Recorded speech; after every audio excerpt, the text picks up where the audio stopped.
of the open meeting law requirements by Governor Baker. This meeting will be held by a Zoom video conference. First item on the agenda is announcements, open session, and public comments. Please note that public comments must be brief. The board will not deliberate or vote on any matter raised solely during announcements and public comments. Okay, looks like we have two public comments, one from Justina, then Ryan. Go ahead, Justina. Yes, I wanted to take a moment to formally announce I'll be running as a write-in candidate in this year's select board race. I've been asked by too many people that I look up to and respect to please step up. So I am stepping up. It's, as we know, a time of, we've had turnover in the town with at the town administrator level and the accountant level. And I think continuity and experience are very important. There's a lot of work to be done, and 3 years on the select board gives me the experience to pitch in. So I am stepping up and running as a write-in candidate, answering the call of duty. And thank you. Ryan. Okay, so I have two. The first is I would just like to read the letter that we received from the Bike and Walkways Committee in regards to one of their members who wasn't thanking one of their members. So it's to Lance. And it says, the Wellfleet Bike and Walkways Committee would like to express our gratitude for the tremendous amount of work you put into being a committee member this past year. You made it your full-time job to become educated on all related matters and played an integral part in researching and preparing a plan for the committee to successfully accomplish the charge of working with the neighboring Bike and Walkways Committee and the relevant agencies to find bike and walking routes throughout Wellfleet. We could not have gotten this far without you. And then signed, thank you, Bike and Walkways Committee, with each of the individual members of the committee. And the second is, I know it just seems like things are getting green, but the water table in the town of Wellfleet right now is extremely low.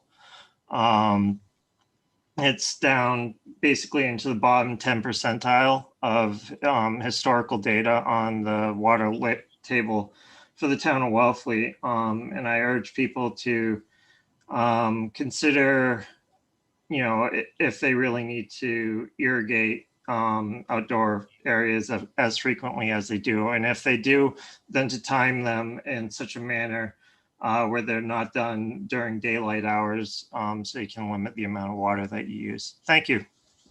Okay, thank you, Ryan. Rebecca? I just wanted to let you know that Dawn Walsh is on, and she would like to just give you an announcement from the Lily House. Okay, Dawn? You're on mute. You're on mute, Dawn. Gotcha. Thank you. Thank you, Rebecca and Select Board. So I am Dawn Walsh with the Lily House. I'm going to read from my little prepared notes just to make sure that I stay brief and concise. So forgive me as I kind of look down. But again, I am Dawn Walsh. I'm a year-round resident in Provincetown. I'm also the co-founder and the board president of the Lily House, which some of you may have heard of. It is a community home for living and dying, because today 80% of us wish to die at home, yet only 20% of us do. So the Lily House was created to bridge this gap, offering a community home to those at the end of life who don't have the caregiving support and or financial resources to stay in their own home. So the Lily House, which is a 501c3 nonprofit organization, will provide around-the-clock hospice-level continuum of care for terminally ill residents, 2 residents at a time, so they may live and die with dignity in a beautiful and peaceful home while being cared for with love at no cost to those in need. So I'm sharing this with you now at this select board meeting because the Lily House, I'm very excited to say, is going to be located in Wellfleet. Thanks to a very generous Wellfleet resident with a long-term vision and legacy who has donated her home to the Lily House. So we're thrilled about this gift. And architecturally, the house suits our needs in that it's already has 2 bedrooms on the ground floor for our residents. We do, however, need to do some renovations to make the house more accessible and comfortable for our residents. And so toward that end, we are applying for a state grant from a brand new grant program from the Underutilized Properties Program, which is administered by Mass Development, as we're taking a single family home and transforming it into a community home that will serve approximately 20 residents per year. Because again, they're coming to us at the end of life, so their stays will be relatively short. So as part of this grant application, we're collecting letters of support and would love to include a letter from the Wellfleet Select Board. We have have had several conversations with the Wellfleet Building Commissioner, Paul Fuller, who has been briefed on our organization and our mission. One of our co-founders, Paula Erickson, is a year-round Wellfleet resident. Some of you may know her. So Paul Fuller has given us his full support and will be writing a letter of support for our grant application. And again, we're hoping that you, the Wellfleet Select Board, would also be willing to contribute a letter of support. Thank you. Okay, thank you. I appreciate that. Casey Myers? Yes, hi. I was on here to ask questions of the auditor when he comes on, he or she, but I hear that perhaps that's not happening tonight. So I just wondered if there was a date to reschedule it. So that was my next announcement, is that the auditors are not going to be able to make it tonight. We were briefed on that about 15 minutes before the meeting started. They have agreed to reschedule at our next scheduled meeting, which would be June 8th. And I okayed that on the agenda. So as it stands right now, we are expecting June 8th to be the date that the auditors come. Thank you. Okay, anything else? No? Okay, moving on. COVID-19 updates and recommendations. We've got some changes coming here. I'm not sure if we have, Hillary on. Doesn't look like I it. don't think we do, no. Okay.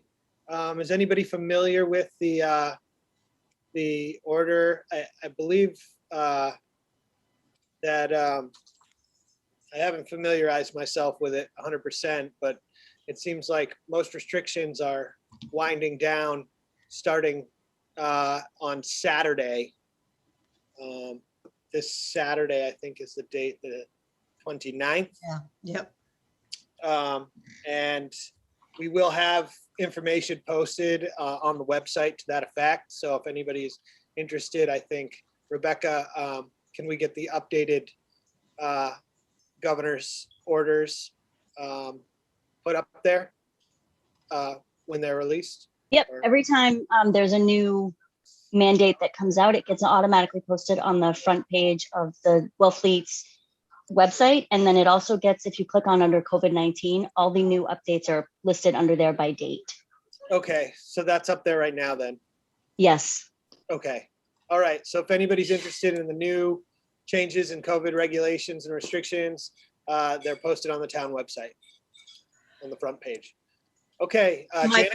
Michael, yep. So also today, Governor Baker is extending the open meeting law emergency provisions, which allows us to meet by Zoom. I didn't know we had to have the permission to do that. So everyone, we don't have to discuss it now, but certainly everyone should prepare for us to meet in person if we can't meet by Zoom anymore. So, Okay. Should we discuss that now? Is No, under the- no, because he's extending it, so it's the same, but Okay, in a month, we may be meeting at the COA again or something. I don't know. okay. We should also discuss at some point the time of the meetings that we're having. Okay, next, we have public hearings. That's the transfer and pledge of inventory of seasonal all alcohol license at 842 State Highway Route 6 from Bocce Italian Grill, Menina Benevento, manager, to New Fleet Corporation, Jeffrey Baker, manager. So, Jeff, you're on here? Yes, I am. Good Okay, afternoon. good afternoon. So, and we have Matthew Porter. Are you also part of the restaurant? I'm the attorney for the corporation, for the applicant. So if Okay. the board desires, I can certainly give just a brief overview. Yeah, that if would be great. Yeah, Okay. you're here, so you might as well. Great. All right. So before the board, this is the transfer of the existing restaurant license, which is a seasonal license currently used at 842 State Highway, Route 6.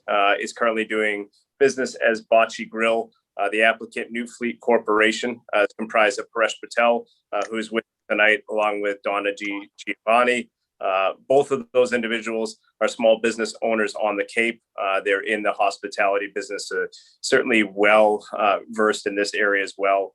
Also on the call with us, as you just mentioned, is Jeffrey Baker. Mr. Baker is the proposed manager of the location. He very experienced restaurant operator, has worked at some very high-end establishments throughout New England and has Cape Cod roots as well. No major anticipated changes to the business whatsoever. They'll continue with the Italian cuisine with a little bit more of a new American twist to it. No renovations to the building whatsoever. Mr. Baker is tip certified. No violations whatsoever in any of his prior establishments. All servers would be required to be alcohol tip certified as well. So fairly straightforward. There is a pledge of the license to Rockland Trust, who's financing the transaction. That's the only small wrinkle, I suppose, here. But with that, I can certainly... Okay, sounds like we're losing you, Mr. Porter.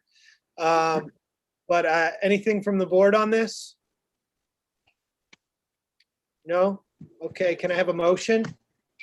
I move to approve the transfer and pledge of inventory of the seasonal all alcohol license at 842 State Highway, Route 6, from Bocce Italian Grill, Menina Benevento, manager, to New Fleet Corporation, Jeffrey Baker, manager.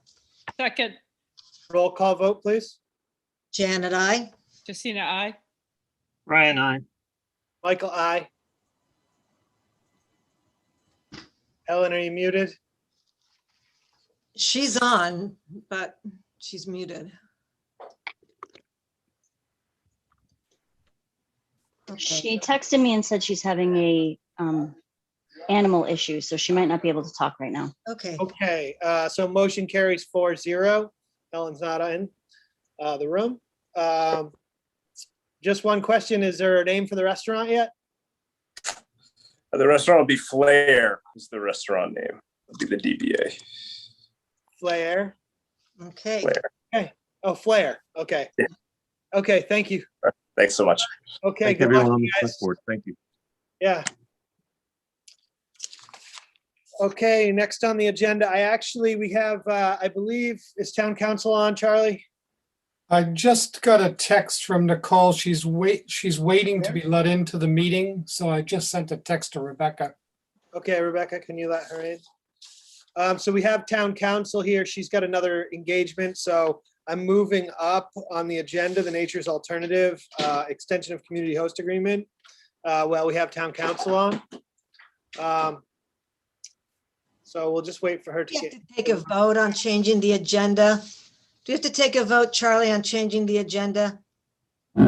Oh, now you're like embarrassing me because I have no idea. Oh, well, should I ask Harry? I'll learn though. I think, Harry, do we have to take a vote on changing the agenda? Generally, it's done by consensus. Okay, so I agree. I support Michael in changing the agenda of the Nature's Alternative. I'm host fine. Agreement. Okay, is everyone all right with that? Yeah. Normally, I don't like to move stuff up, but if we have Yeah. town council on, That's fine. we should do that. So, okay, so this is the Nature's Alternative extension of community host agreement. Their attorney Ben Zender's here. Also, we have Nicole Costanzo from KP Law on. And Charlie had sort of been back and forth. He's the one appointed to by the select board to negotiate host agreements. So Charlie, I don't know if you want to make a statement first or Ben. Yeah, thanks, everyone. So yes, I also learned at the end of last week that this is a responsibility of the town administrator. It's been a fascinating ride, but anyway. So I did talk to Attorney Ben Zender, I think on Friday or Saturday. We had a quick conversation about some of the issues. I set up a meeting with Nicole, who I hope is now on the call from KP Law, and we had a session on Monday morning. We worked on a number of changes to the previous host agreement. Most of the changes really were sort of changes in practices and regulatory schemes with the state to improve the language and the wording to make it reflective of today. But there were a few other substantive changes. And I'd like to thank Nature's Alternative for their cooperation, but they did agree to a couple of new provisions. One of those to allow an annual community benefit payment in the amount of $10,000. The second is to also commit to an annual charitable non-profit contribution of $10,000. And then there was another provision under the consulting fee and cost section that, clearly the town will have costs for legal fees and other associated costs. And they would agree to provide $5,000 towards those expenses that the town would incur. So there'll be reimbursable costs if it gets up to that sum of money. Most of the other provisions, I believe, were clarifications and improvements on language. I think I'll leave it at that. And then Ben or Nicole might want to also jump in here, but thank you, Michael. Okay, we can hear from Ben if you would like, Ben, or Yeah, can you all hear me okay? go ahead, Ben. Well, thank you, Michael. Thank you, all board members. First of all, I want to thank Charlie and Nicole. They jumped on this right away. They're both really, really busy, and they dedicated time over the weekend and today and yesterday to kind of sort through this. The other two, I think, sort of material concessions that were asked of Nature's Alternative that they agreed to. One was a 15% senior citizen discount, where the prior language in one of the other host agreements said up to 15%, and this one said is a straight requirement of 15%. And the other is that there's a provision of this agreement that the town can review and approve the manager. So the town has the additional ability to reject an unsuitable manager that has been appointed by that has been approved by the CCC and is in place. So these amounts that are being paid, I think, will provide some monetary value to the town. And I'm hoping that, as you go forward with other vendors that, they'll also be required to, make these types of contributions to the town. And again, thank you all for hearing us on such short notice. Okay, Nicole? Yes, good evening, everyone. There are also some other provisions that were agreed to here by Nature's Alternative. For example, we have an odor provision now in the agreement, as well as provisions to deal with traffic mitigation in the events that there are an increase of customers We also added some language that Nature's Alternative agreed to with respect to their commitments to hire town employees and use local vendors. So they agreed to advertise certain advertising requirements and soliciting bids for local vendors in town, and we strengthened that language. We also added a requirement for volunteer hours, that they would volunteer a certain amount of time annually to participate in public health education programs and programs on substance abuse awareness.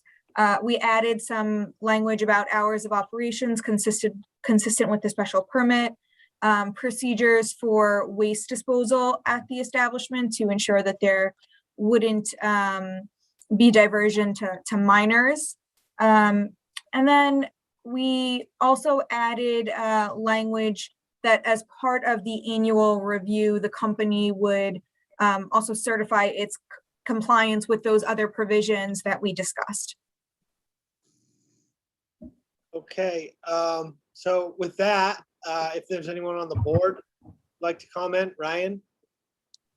Yes, so our policy on community host agreements, there's two things that I don't see in this application that are required.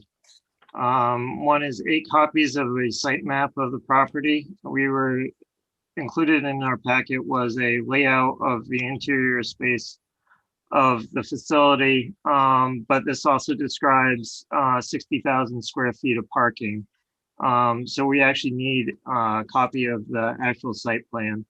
And we also need 8 copies of a business summary of the proposed location, or of the proposed business, not to exceed 4 pages, which does not seem like it was included either in the application.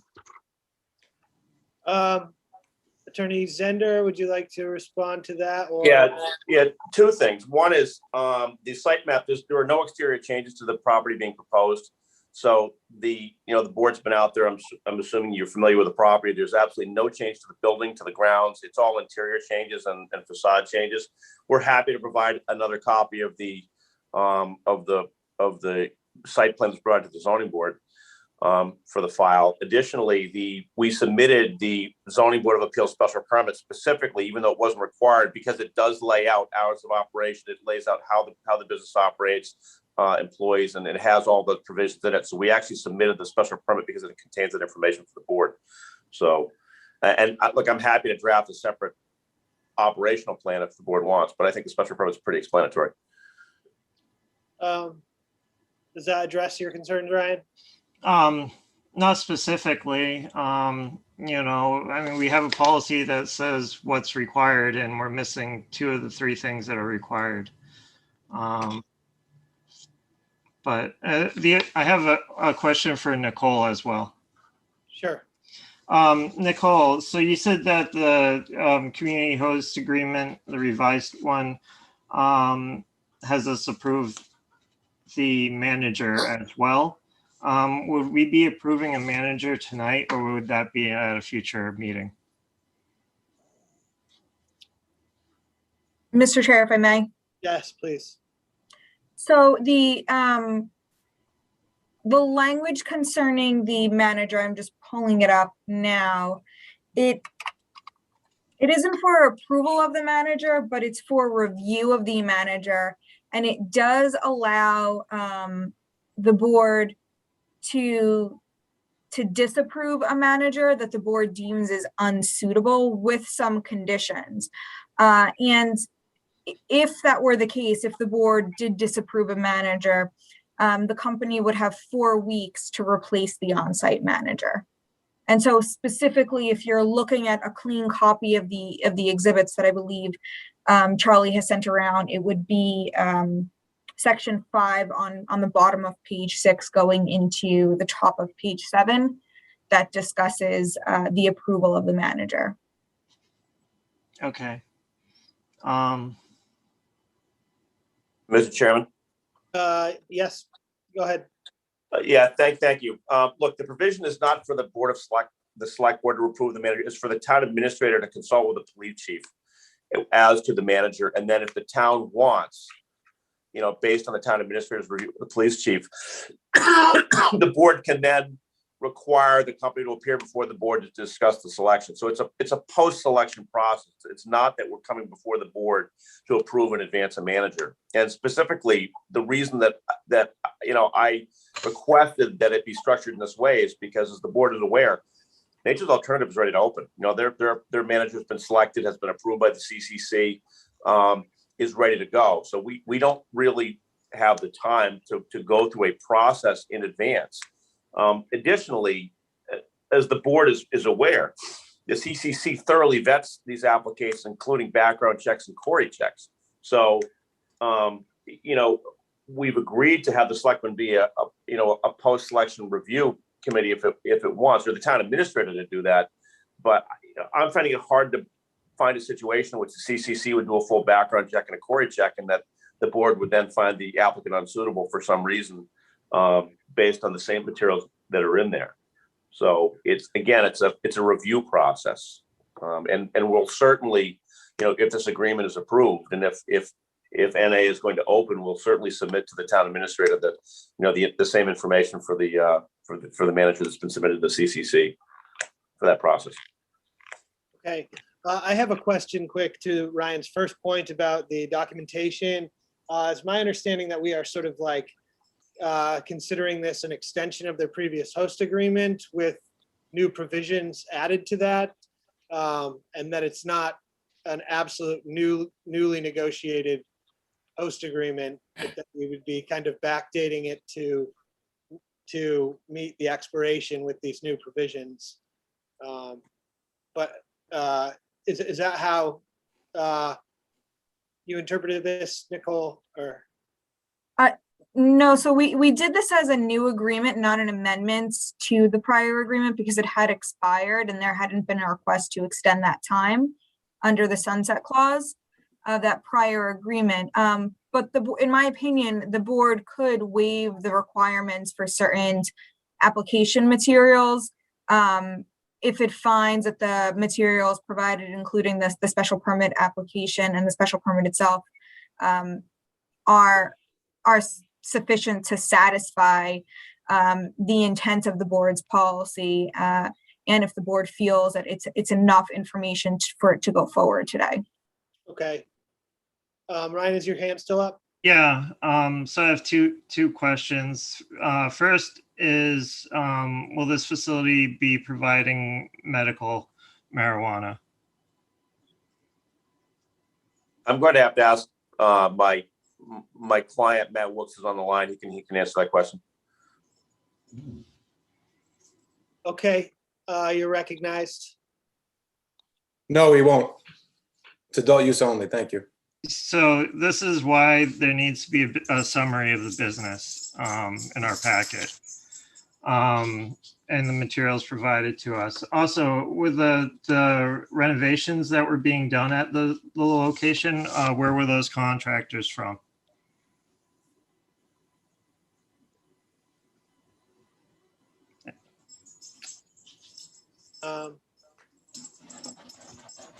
I'm not sure it's relevant because at the time. So it's included in the community host agreement. Yeah, it was not, Ryan, quickly, just to clarify, that community host agreement policy was amended and changed after Nature's Alternative had signed the original host agreement. So that was not our original agreement, our original policy. So we were informed when we did that by town council that those new provisions that we've added to the policy would not apply to already contracted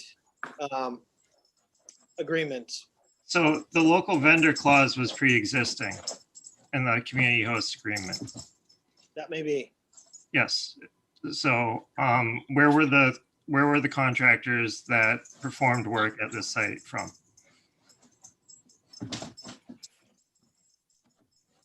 I'm going to let my client answer that, Mr. Chairman, while I pull up the the original signed HCA. Yeah.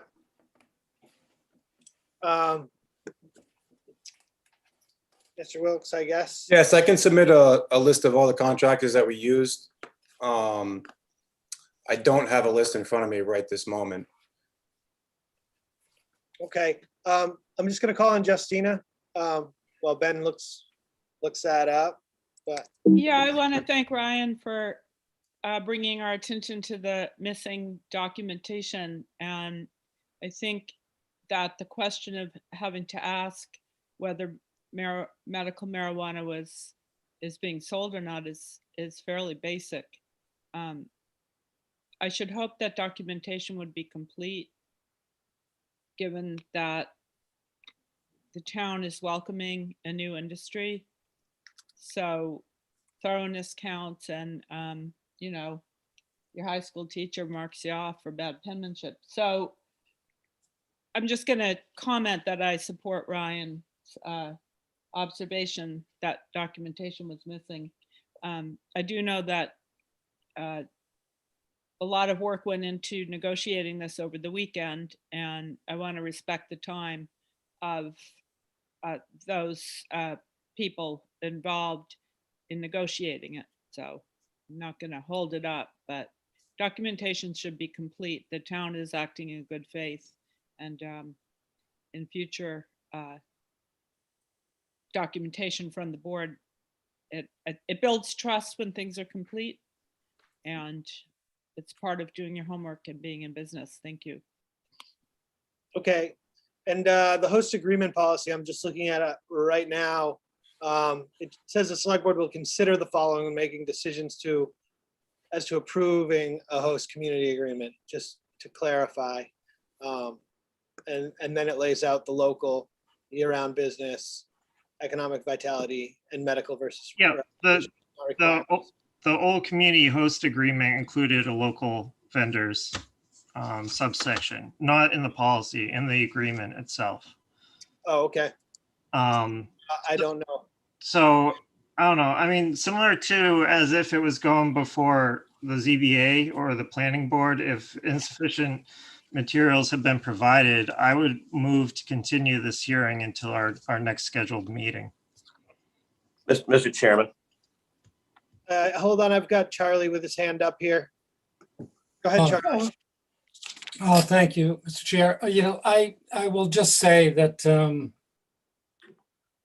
just in normal times, right? You know, I would be there. I would have the policy. I would know the policy. You know, we would have a lot more resources to throw at this to deal with a lot of these important details. I just think in light of everything we're dealing with, everything we've accomplished with the amendments and the new agreement, that I would just, and then all of the other issues that we have facing us that we need to use time and energy on, I just would respectfully ask the board to conditionally approve this host agreement with a requirement to get those documents within a reasonable period of time. So, Mr. Chairman. Yes. First of all, the special permit was submitted along with the application, which clearly states that the approval is for adult use marijuana only. So I don't think there's any question that if any member reviewed the package, they would see that it's an adult use only thing. Second of all, and I repeat, you know, we submitted an interior site plan of the building to show exactly what's happening in that building. And there's no change to the exterior. I mean, anybody who knows this property knows exactly what that property looks like. I'm just, it feels a little pedantic to try to delay the opening of, and this applicant has invested literally millions of dollars in this particular town, you know, and it has built this property out, has gone through all the permitting, has done through all the public hearings, has negotiated a community host agreement, and is now being asked to toe a line that no other applicant's been asked to toe, including payment of significant sums of money every year. You know, the least this board could do is to approve the agreement that its council and its town administrator have negotiated, and let the applicant move on. Thank you. Janet?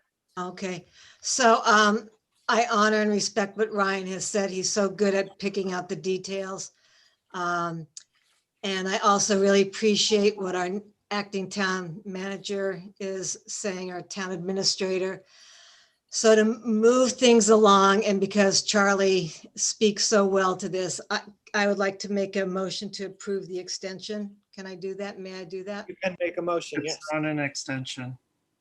What?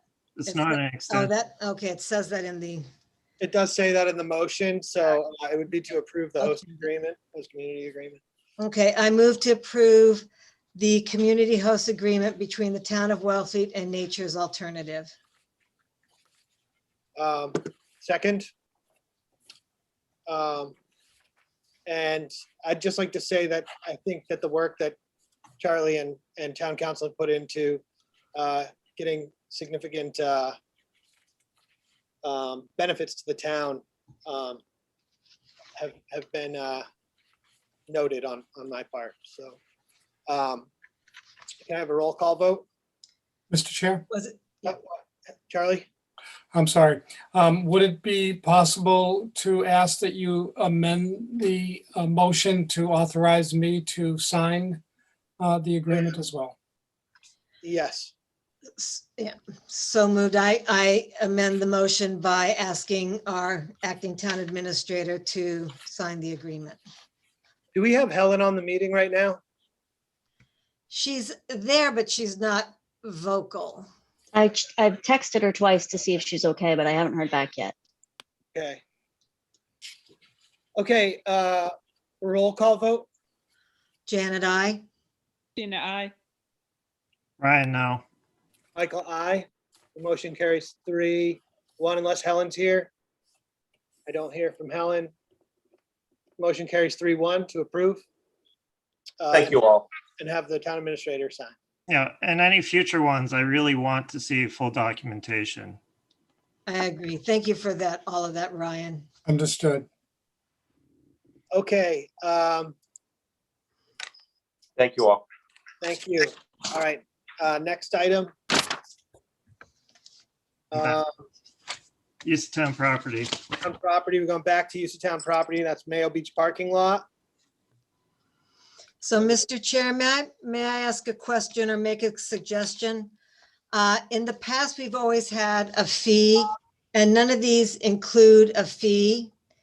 And I would just like to suggest, for the sake of moving through more quickly, that the required fee is usually $110, and that we just add that fee to all of these applications unless someone has a special reason not to.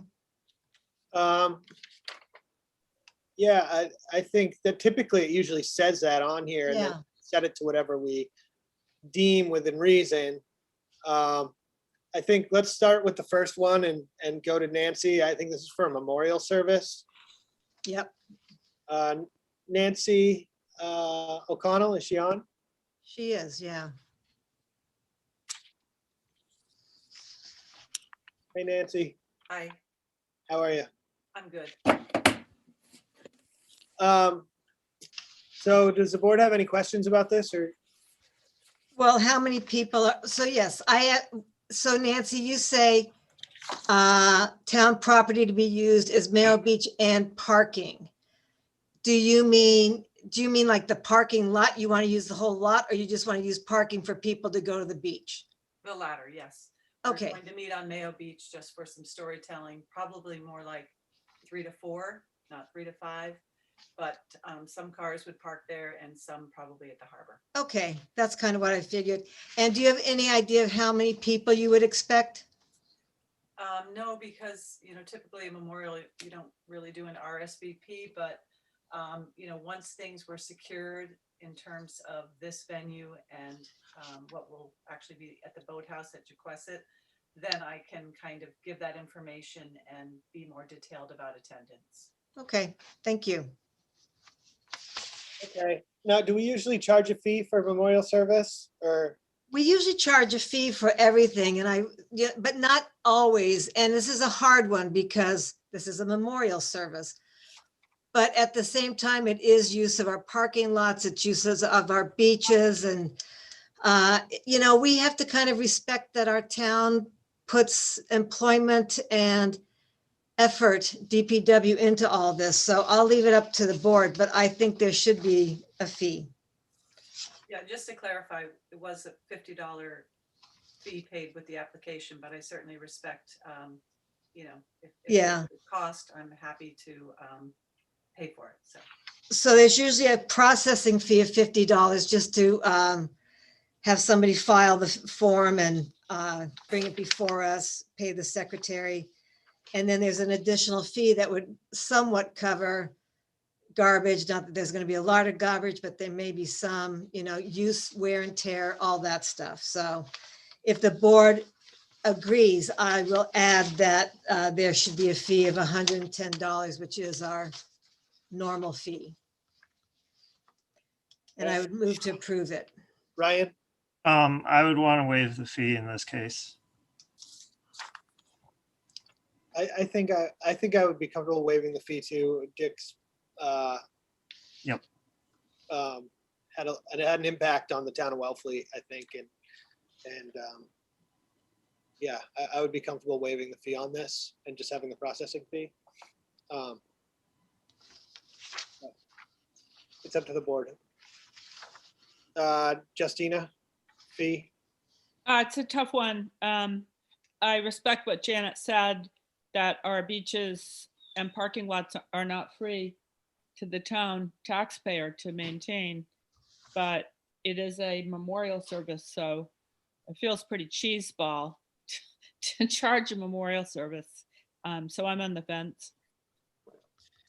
All right, well, let's move on and I'll move this, but I would like us to really develop a policy maybe at one of our next meetings so we don't have to figure it out. And I do believe churches charge fees and all that sort of stuff. But anyhow, I like Nancy, so we'll move on. So I would like to move to approve the use of Mayo Beach and the parking lot to Nancy O'Connell on June 17th, 2021 from 3, I'm going to say to 5, Nancy, rather than 4.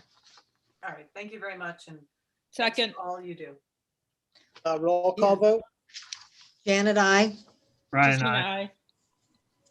Michael, aye. Motion carries 4-0. Okay, on to the next one. The DPW law, is Blake Olson on here? I am. Okay, so we have, so this would be one of those issues where the fee would be the standard fee. So that would be $125. Is that what we would say? We could I say looked it up and it's 110 on our website. dollars. Okay. So this was approved. This was okayed by DPW, correct? Yeah, It's, and it's off hours. Okay. it's on a Saturday. Can I have a motion? I move to approve the use of the Department of Public Works parking lot located at 220 West Main Street, Wellfleet, to Blake Olson on October 2nd, 2021, from 1 to 3 p.m. with the additional fee of $110. Second. Okay, roll call vote. Janet, I. Justina, aye. Sorry, Justina. Ryan, aye. That's okay, Michael, Ryan. aye. You're kind of excited tonight. Yeah. Okay, motion carries 4-0. Thank you. Thank you. Thanks, Blake. And I hope you have a great ceremony. So, Thank Yes, you. congratulations.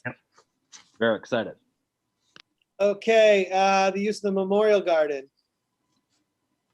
So my only thought on this is that 100 people in that Memorial Garden is too many. I'm almost positive. And I would suggest they inquire with Pres Hall, which would be right next to them, which would take part of the overflow.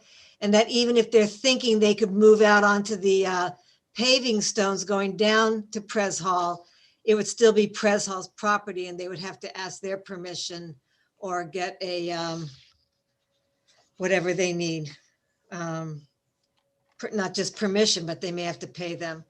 But I don't know how the rest of the board, actually, I see Trudy on here and she's been around that. How do you guys feel about 100 people at that Memorial Garden? We'll start with that. Well, I've got Aaron Bacon on here. So, Aaron, would you like to speak? He's got his hand up. So, Okay. go ahead. Yes, thank you. And actually, we have booked Preservation Hall. This is actually a reschedule from last year due to COVID. And I think 100 people is actually pretty optimistic, given that it's a reschedule. We just kind of put a number down that seemed right.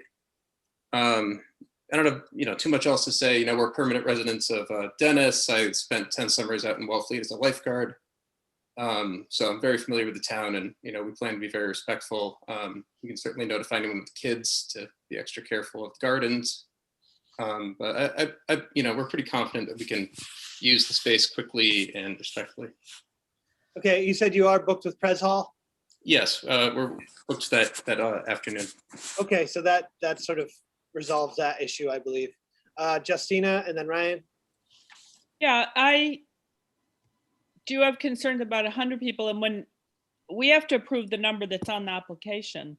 So if you were going to lower the number, that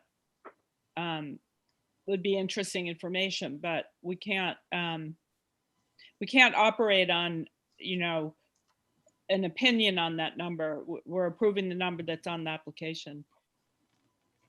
Ryan and then Helen, and then I'll speak. Go ahead, Ryan. Yeah, so just reading the Health and Conservation Agent's comments about the possibility of damaging the grass with that many people.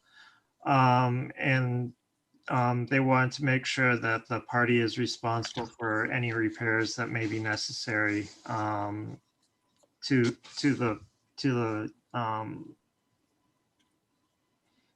garden. I don't know if we can include that in our motion or not. I think we probably could. Helen might be able to add. Go ahead, Helen. Yes, I'm back now. Sorry about that. I have a motion already written out that includes that, Ryan, and in the past, this has been a concern. But I have another question, and I apologize in case you've already dealt with it. So through you to the applicant, Aaron Bacon, are you going to be serving alcohol in the Memorial Garden? No, Preservation Hall has already been very clear that any alcohol consumption will be on their premises completely. Okay, now I've forgotten this, but has that permit, that allowance, that license to have alcohol served at Pres Hall, is that ongoing? They can do that, or do we have to, does this have to be granted by us? They have a license. It's ongoing. Okay, thank you. Yeah. Thanks. Okay. Yeah, I mean, I've been there when there's been over 100 people in that area, and it's doable. I would say if it was a party that was going on there for like extended period of time, that's not really doable, but standing room and a ceremony, I don't see a problem with it. Especially if people can pour onto the back where the cobbles are, which tends to be the case because nobody wants to crowd each other. So I don't have a problem with this because it's a ceremony. They're not throwing a wedding party in the garden. And I'd like to move this. So if Helen, could you make the motion? And yeah. There's a fee, and I don't know what we typically attach to something like this. So let's decide on that. Well, Helen, you missed it, but our normal fee is $110. Yeah, well, I know that, but is that the fee we want to charge now? Yes? Well, yes. That's what I said at the beginning of the meeting, that to make this go more smoothly, we would just all agree to a $110 fee. Okay, I got it.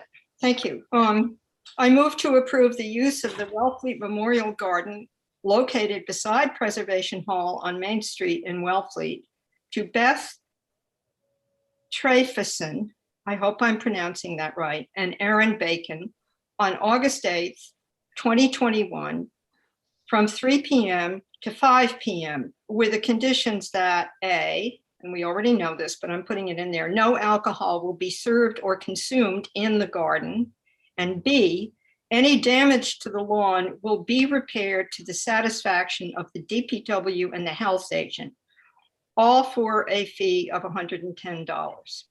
Second, A roll call vote. Janet, I. Tina, I. Brian, I. Michael, aye. Ellen? Yes, sorry. Okay, motion carries 5-0. Okay, congratulations, Aaron, and good luck. Thank you very much. Okay. So Grace Chapel Assembly of God, On.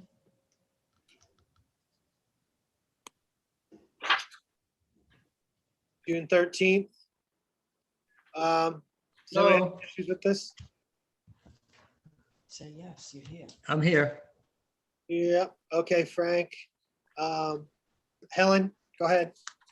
No, sorry, have to take my hand down. I'm a little rattled, sorry. Okay.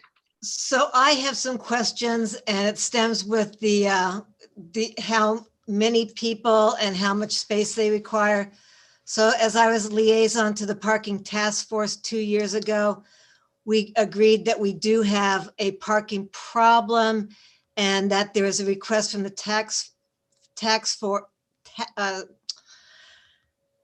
parking task force to, when possible, not use the pier for parking.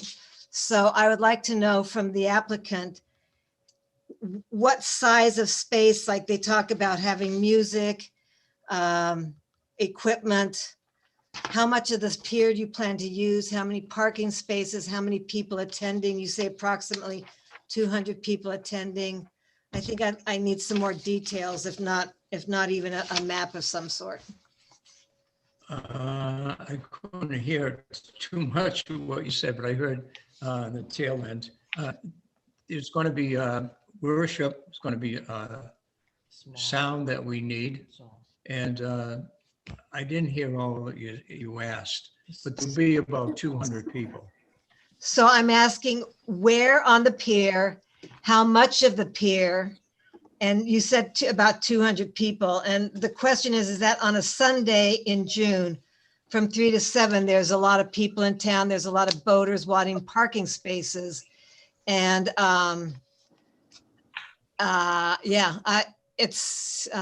yep. So how much of the pier do you expect to use? Would you like to use? Down where the podium is, like where they had square dancing, we're looking to use down there. The gazebo, And, yep. Is Will Sullivan on? I think he is. Will, are you there? Yes, he is. I'm here. Yep. Did you know about this application, or do you want me to read it for you? Yeah, no, I knew about it. What are your suggestions?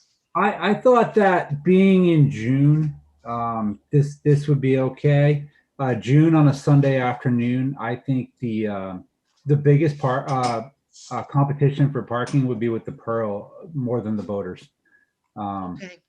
Yeah, I mean, being that late in the afternoon, I think 4 o'clock Sunday, June, it might even rain that time of year. So I don't see.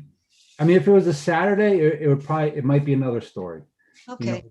Yeah, I think it's okay. I think it's a good thing, and hopefully he'll give the pier a blessing too. I'll certainly Actually, do that. we need a blessing of the fleet. Yeah. And if there's no more questions or comments, I'll make a motion. Ryan's got his hand up. Ryan has his hand up. Okay. So this is actually at high tide for that day. And I don't know. I would like to see a secondary location for parking, if possible, for not all the cars, but some of the cars. I think that would be a happy medium between the two. Well, they could park at Mayo Beach. Yeah, they could park at Mayo Beach. You know, and they could park to, I don't know. I mean, Yeah, Mr. Alexander, Frank, Yes. would you be willing to encourage members who attend to park at Mayo Beach if possible. And those who feel like it's difficult for them to make that walk to the end of the pier should park at the pier. Would that be agreeable to you? Absolutely. We can also encourage carpooling. Yeah. We're gonna encourage Yes. that for people Yeah. to leave people that can't leave their cars at our church and carpool. Okay, great. Okay, yeah, we could include the Mayo Beach parking lot in the motion as well. Okay. Yeah, I think that satisfies any issues because, I mean, it could be busy with boaters that day on a Sunday. There's a lot of people around on the weekend. So I think if they're willing to encourage people to park at Mayo and also to carpool, I think that would satisfy me. Yeah. I'll just trust them on that and we'll make the motion. I move to approve the use of the town pier located at 255 Commercial Street, Wellfleet on June 13th, 2021, from 3 p.m. to 7 p.m. Ellen, second. Wait, there's no, for Grace Chapel Assembly of God Church. And the Mayo Beach parking lot. Yes, and the Mayo Beach parking lot. And then, Ellen, second. do we do a fee? What do you think, Ryan? I think a fee of 110, that's what we've been doing across the Yeah. board. So it's a pretty big event. Okay, all right, including the fee of $110. Ellen, second. Okay, roll call vote. Janet, I. Christina, I. Ryan, I. Michael, I. Ellen, I. Okay, motion carries 5-0. Thank you. Thank you all. Thank Okay. you very much. Can we ask, for some reason, you muted when is there a fee for this? Yeah. Just so we know. $110 is the standard fee. Yep. Okay, that's great. We just didn't hear it. For some reason, we lost you. Thank you very Okay. much. Thank you. Welcome. All right.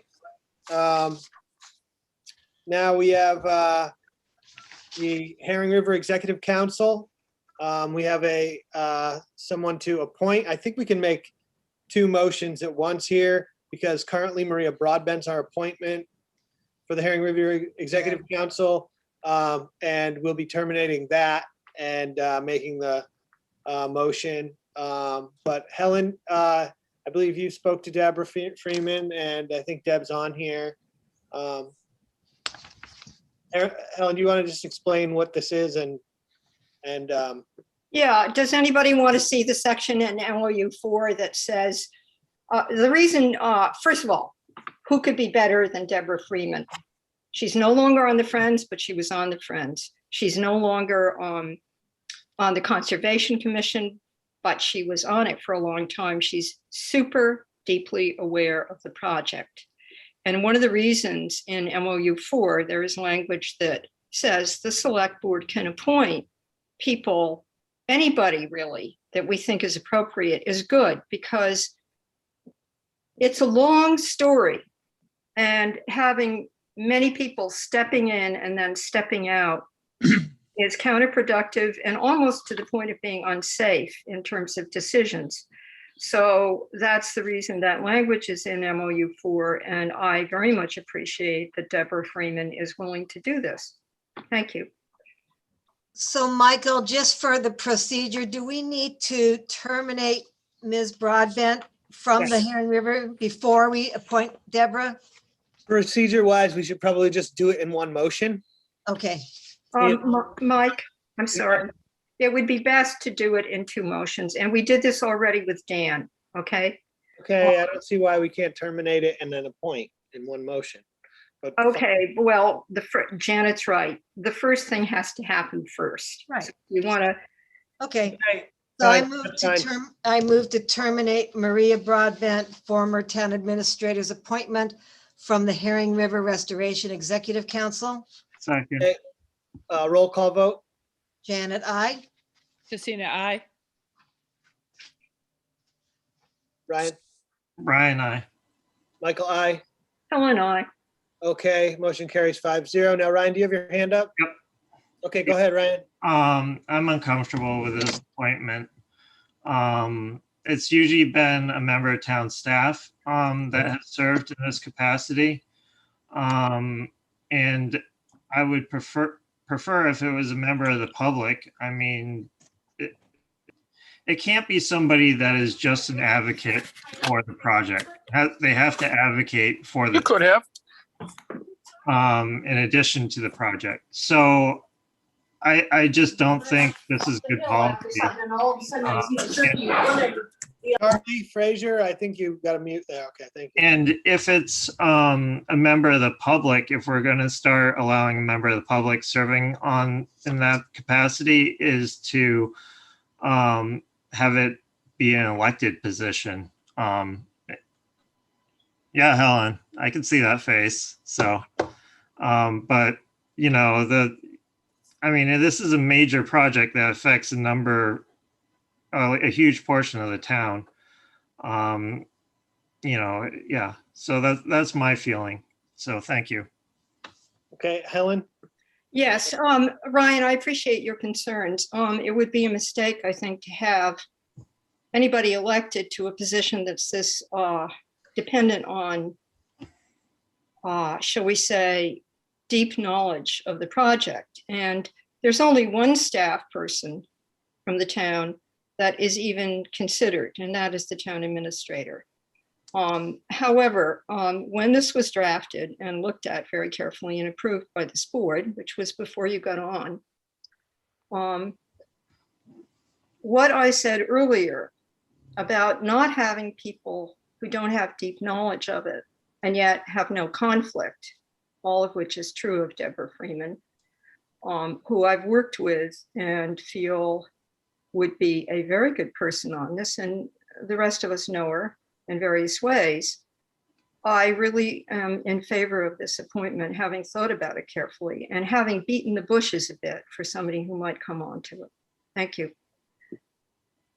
I will just say, in light of current circumstances, that I appreciate that Deborah's willing to do this, and I think, I have faith that she will execute the role, basically in what she believes, the same way she did as the chair of Conscom, which is to review each subject that comes before her and make a decision that, you know, she feels is in the best interest of the town. So I'd be happy to do this. I think it's in line with our approved policy to be able to appoint someone, and I think she's qualified to serve as that person.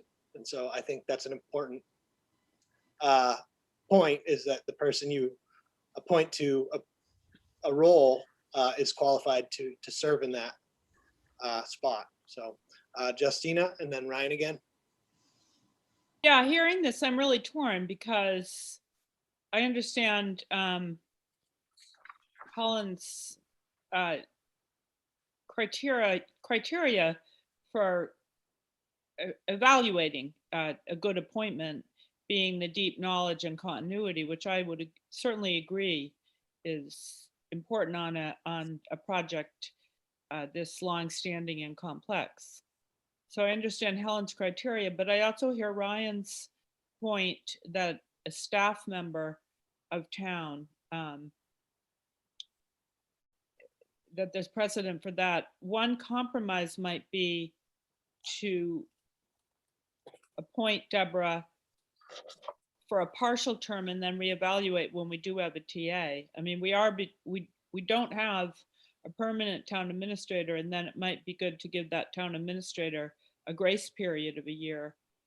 So I don't know if there's a way to structure the appointment to reevaluate it when we have a TA who might be able to sit on the board. I think it is important and valid concern Ryan raises to have a staff member. It's nothing about Deborah Freeman personally, her credentials personally, or anything. It's about the structure of the appointment. Janet? So Carol Ridley is on this meeting, and I hope she's listening. As or maybe Christine Odiaga could say something too. Is there anything in the Hering River Executive Council that says there must be someone from staff on, from the town of Wellfleet staff on the committee, the Executive Council? Nope. Okay. Uh, All right. Hold on, Carol's didn't answer that. Helen did. Sorry, can we screen share, Rebecca? Why doesn't Carol answer my question since I asked her a question? I Carol. apologize. Carol, you've got your hand up. Carol's recognized. Thank you. Carol Ridley here. I believe that Helen accurately described the language in the MOU so that it does provide the latitude for the board to appoint someone who's not the town administrator Thank you. or a member of the select board. Thank you. Yeah. Okay. Ryan and then Helen. Let's try not to repeat what's already been. Yeah, so I'm not going to. So, you know, I don't intend to support this appointment, but I would encourage you, when you make the motion, not to have it for an indefinite term. Everybody that's appointed to a member of a town committee is appointed for a term with a set end date. And I would really encourage whoever makes the motion to set a term limit or set a term of service. So thank you. Okay, I think that's a good point. Right. And then I think Helen and Justina. Go ahead, Helen. Yes. Ryan, I hear you, and we could do that. And I also wanted to answer Justina's question about this. In other words, the language of the MOU, it's spelt a bit differently than our committee appointments. The reason we have to terminate someone when they come off gives us the ability to do that at any time. But if the board wants there to be a term, then let's have it be like a normal committee term. If Deborah wants to serve for that long, of 3 years. In other words, we could terminate whoever is on the board, any one of us, any one of the people from Wellfleet, that is. The park, we can't terminate the park's members at any time. And I don't think Ms. Freeman is going to go rogue and not serve us well. Okay, thank you. Justina? Yeah, I would feel comfortable with the term of 3 years. Yeah, sounds good. Okay, I'm fine with that. All right, I move to appoint Deborah Freeman to the Hering River Executive Council for a term of 3 years. Helen, second. I think you have to set a date. So ending June 1st, 2024. How's that? Helen, second. Okay, roll call vote. Janet, I. Tina, aye. Ryan, no. Michael, aye.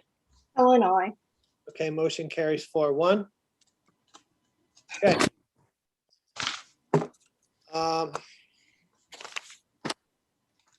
We have the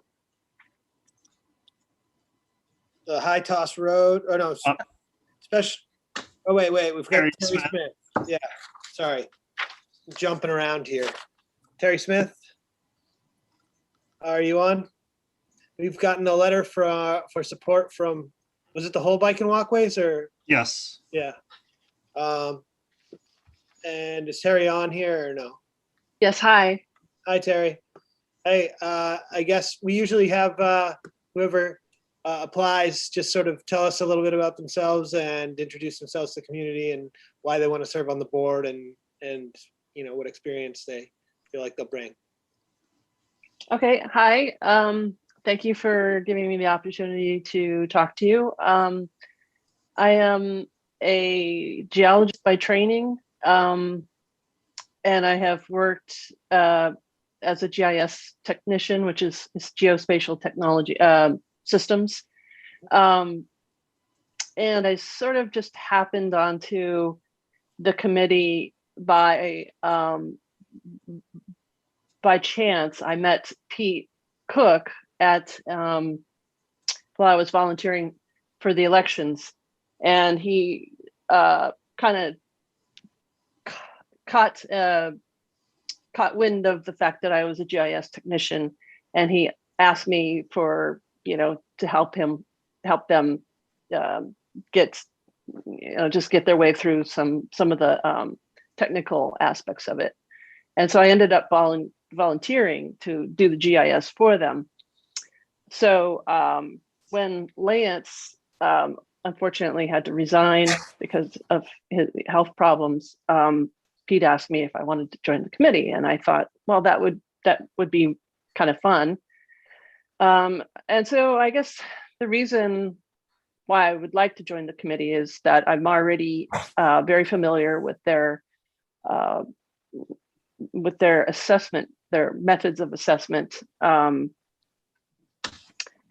I've been helping in a technical sense. And I think I would be an asset to the committee and to help, to be helpful, which is why I'm doing this in the first place. Okay, sounds like a good match to me. Ryan? Yeah, so, I mean, Terry hasn't really highlighted this, but she's already done a huge amount of work for the committee. She's done amazing, I mean, mind-blowing amount of work with GIS, mapping out, I don't know how many different route possibilities. I know it's over 100. Or how many segments are there, Terry? There, as of just last week, there's about 114 segments. Yeah, and she's already mapped all those. So it's a huge amount of work that she's already put into this. And I strongly, she seems like a fantastic addition to formally join the committee. Okay, Helen? Yeah, I was going to say something like that too. Okay, so can I have a motion? Ryan? I move to appoint Terry Smith to the Bike and Walkways Committee for a term of 1 year ending June 30th, 2022. 1 second. Okay, roll call vote, please. Janet, I. Tina, I. Ryan, I. Michael, I. Ellen, I. Helen, I. Okay, motion carries 5-0. Thank you. Chair DeBasto, did we terminate Maria Broadbent? We did. So we're now on to the next item after that. Special officers reappointment. Chief Early, you on here? Yep, thank you, Mr. Chair. Okay, go ahead, Chief. Just real simple, just simple keeping items as we start closing out the fiscal year. This is for July 1, special officer appointments. The list is a little large because this does encompass the National Park full-time law enforcement rangers. Just as an FYI, I have had a conversation with the deputy ranger that this program is on a 3-year phase out with the state, and they will be working hopefully with the environmental police to ascertain some Massachusetts powers of arrest when that does happen. So looks like the first list of specials will encompass our own people, which is included in there, and then the full-time after that. Okay. Can I have a motion? I move to approve the reappointment to the town of Wellfleet special officers, of the town of Wellfleet special officers listed below from the period of July 1st, 2021 through June 30th, 2022. The following are included: Michael Valora, Seth D. Giacomo, Eric Trudeau, Megan Farrell, Scott Higgins, Ronald Facette, Desmond Keogh, Russell Hughes, Christopher Hartsgrove, Christopher Anderson, Ryan Wright, Mark Spiegel, and Alex Flaxman. 1 second. Okay, roll call vote. Janet, I. Tina, I. Ryan, I. Michael, I. Ellen, I. Ryan, I couldn't hear what you voted. Oh, Ryan, I. Okay, motion carries 5-0. Mike. Great, Mr. Chair. Then the second half is just the reappointment of full-time police officers who have less than 5 years tenure and that list is in front of you. Okay, I move to reappoint the following full-time officers for the period beginning July 1st, 2021 through June 30th, 2022. It's Mark Braun, Edward Garneau, Robert Pimentel, Matthew McGue, Nicholas Daly, Jeremiah Valley, Michael Allen. Ellen second. Okay, roll call vote. Janet, I. Christina, I. Brian, I. Michael, aye. Ellen, I. Motion carries 5-0. Great, Okay, thank you. thanks, chief.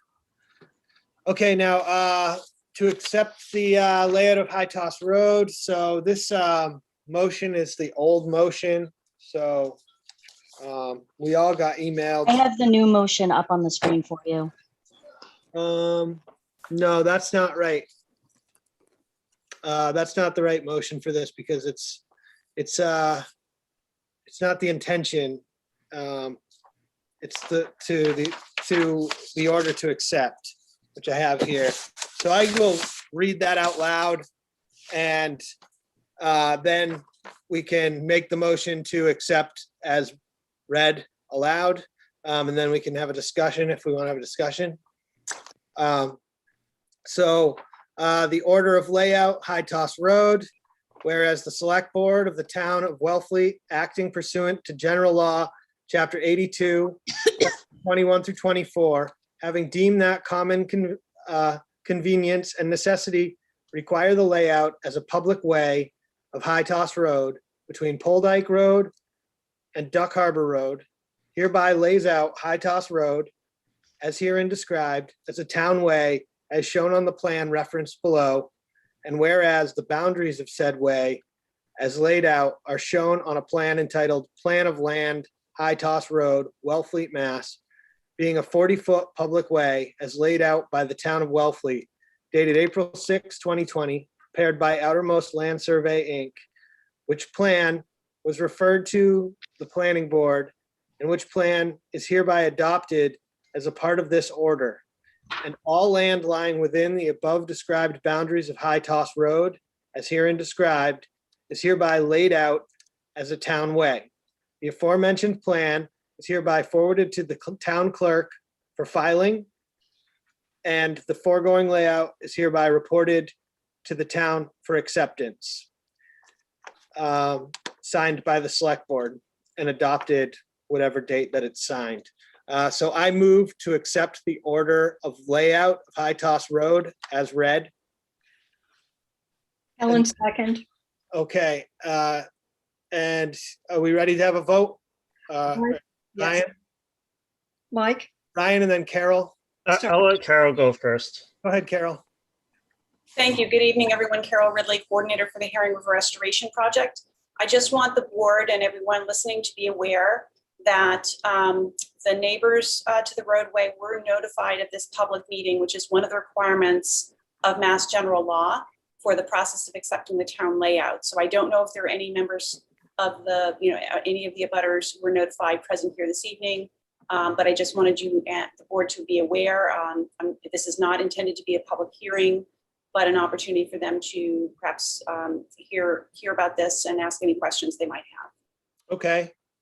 Ryan, go ahead. You have your hand up first. Yeah, so I haven't really been happy with how this has come about. I think I've made that pretty evident early on. When we didn't even receive the plans to accept this, what was it, 2-3 weeks ago, until 2 minutes before our meeting. I mean, that is absolutely unacceptable on every level. And so yes, I'll vote for accepting this as a public way, but this type of not providing sufficient information beforehand, having select board members who only were able to see the actual layout by having a screen share right then and there. That was the first time some of them were seeing the layout, is utterly unacceptable on every level. So thank you. Ryan, I just want to take a little bit of responsibility for that because that was emailed to town administration and to me, and it was posted on the website in our agenda packet. Part of that was posted was the was something that was not relevant to the layout, and it was 200 and something page permit application that I asked Rebecca to not put the permit application in our packets because it was going to take up 200 and some odd pages, and it wasn't meant to be part of that agenda packet.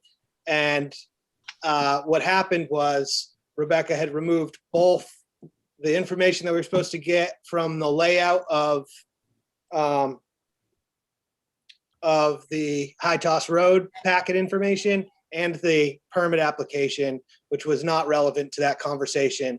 And it may have been me being unclear of what to remove from the packet and what shouldn't have been in there and what should have been in there. So if that's the case, it's my mistake. It certainly didn't come from Carol, who provided the information in the timely manner. And I apologize for the board not getting that in the packet, because I didn't realize that both things were taken out until the meeting started. So I just want to clarify that that's what happened at that point, that we weren't actually emailed that it was submitted to town administration and me to get into the packet.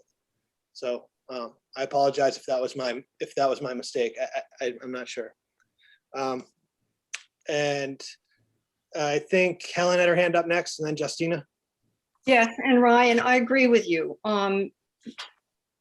All parties being better organized is ideal, and we should aim for that. However, this layout, the information for the layout was available previously for the planning board meeting. We're not the planning board, right? No one of us was required to go there. And any new members should be brought up to speed about it. And you were the member who was not on the board when the four of us took very close looks at what this layout would be. But the layout was different. Hold on. I do agree with you. We all should have gotten it before the meeting. And I think, Mike, thank you for apologizing. We all make mistakes. Thank you.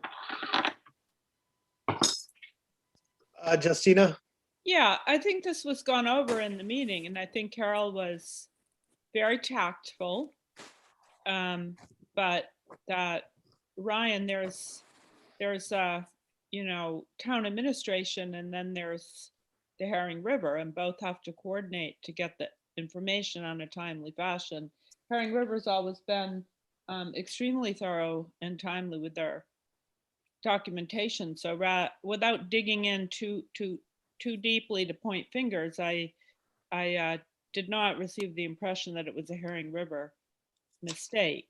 So I am a firm believer in timely, thorough, and proper documentation, but I don't think in this case the error was on Herring River. So I think that did get covered in our last meeting, and I think Carol's tact perhaps covered up that. So I think it's good to move on, good to be thorough, good to point out that we got the material late, but I don't think it was Herring River's fault. So perhaps we can move on to the issue at stake. Yeah, go ahead, Chief Polly. If I could, Mr. Chair, I'm just to make one comment. We've, town administration, including myself, have been behind a lot of issues here in the last 6 weeks, 7 weeks. And respectfully to this board, a few of us department heads have tried to push, or I want to say this tactfully, to get things that need to get done with respect to the town warrant, the town budget, and now it's starting to catch up. And so please don't put anything on the town administration, because we've had a lot of stuff to do in the last 8 weeks that I didn't think could get done, quite frankly, but we have in preparation for town meeting. And I'll leave it at that. Thank you.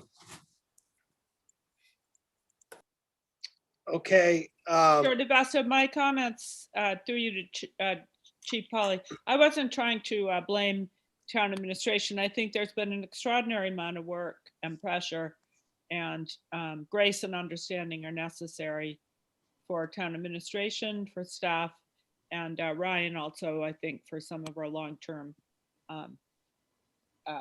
groups that come before us. We don't need to, it's just the times and things will settle out. Okay. Helen? One more point. Whatever has happened in the past, for this meeting, for this vote today, we got all the information we needed in spades, and therefore I feel prepared. Thank you. Okay, Ryan, does that address your concerns? Yep, I just wanted to make it clear on that. I said I would support the motion, so. Okay, yeah, I wanted to just make it clear that it wasn't on the fault of Herring River, that information did get to me and town administration, and I'll take whatever responsibility in the fact that it got removed. Okay, anyways, let's take a vote, a roll call vote. So I made the motion. I don't know if it was seconded. Helen, second. Janet, Okay. I. Justina, aye. Ryan, I. Michael, aye. Helen, I. Okay, motion carries 5-0. Okay, thank you guys. Thank you very much. Thank you. Okay. So now we've done the nature's alternative. So DOT projects, or no, we have a discussion with the historical commission. Sorry. Meryl Mead Fox, is she on?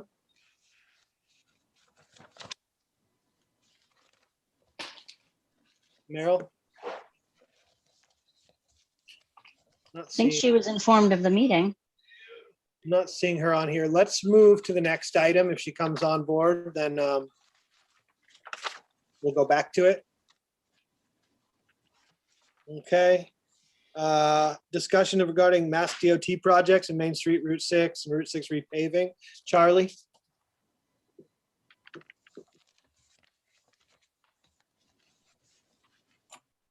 Hi, everybody. We had several of us staff members had a meeting sometime last week with a series of representatives from the Mass Department of Transportation and a series of their consultants. And they are ready to move forward with a combined public hearing for the pavement preservation project for Route 6, as well as the intersection improvement project on Main Street and Route 6. And the date that they were talking about June 23rd, but there's a couple of conflicts on the town side. So now we're talking about a public hearing on June 30th. And I believe the public hearing will be from 6:30 PM to 9:30 PM. So they are at the 25% design phase for these projects, as I understand it. And at this stage, they need to hold a public hearing. It'll be a Zoom meeting and to allow for citizen feedback on the plans to date. And I do believe, Mr. Chair, that Jay Norton is also on this meeting, and he might have some additional information to provide to the board. Okay.